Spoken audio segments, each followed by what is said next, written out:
guys, Rachel here, and today's painting is a little religious. So if you're religious, this is my personal interpretation of 1 Corinthians 13:12. And if you are not religious, then this is a cool painting of infinity and the universe. So enjoy. So I started out painting clouds. This is the first time I've ever really painted clouds with a sponge, or I guess a brush is what I end up using. But my first attempt was really actually quite sad. So I basically ended up painting over it, and the clouds the second time turned out a lot better. Yeah, it's helpful to look at an image of what you're painting. I started out with a painting that I did a while back.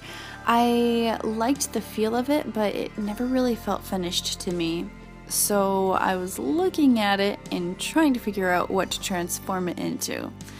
It looked like a really dirty window to me, and windows have glass, which reminded me of one of my favorite scriptures, 1 Corinthians 13:12. I love this verse first because the wording is beautiful. It's pretty much poetry, just simply poetry. And I love metaphors and similes. I feel like they make the world a lot more understandable and give a lot more meaning.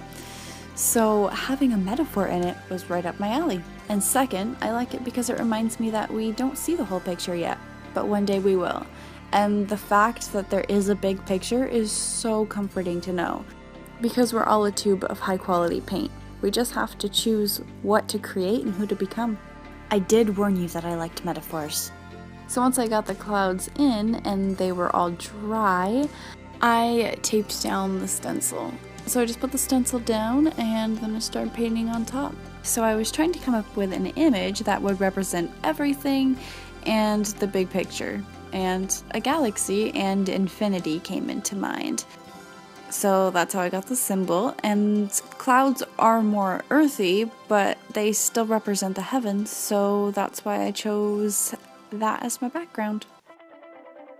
When I got done with the infinity symbol, I like it a lot like this, and I was really tempted to stop, but it wasn't what I wanted it to be quite yet. Like, I like it a lot, anyway, so I ended up putting fluorescent pink and indigo in over and around the edges, just to make it a little obscure.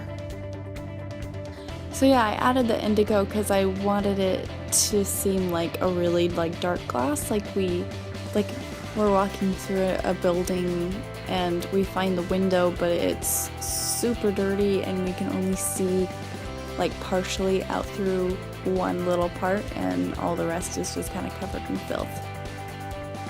Also, the pink is kind of like your rose gold, it obscures it, but that doesn't, sometimes it's good and sometimes it's not. And yeah, and the indigo kind of is more the dark side of it, but I don't know, indigo's pretty too. I'm not trying to diss indigo.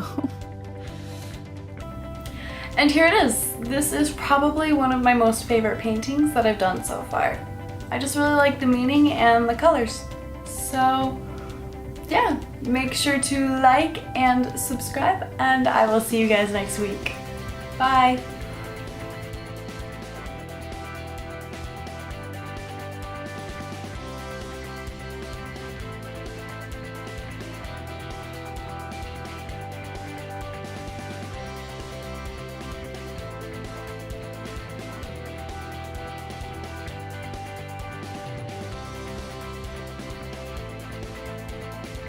Infinity.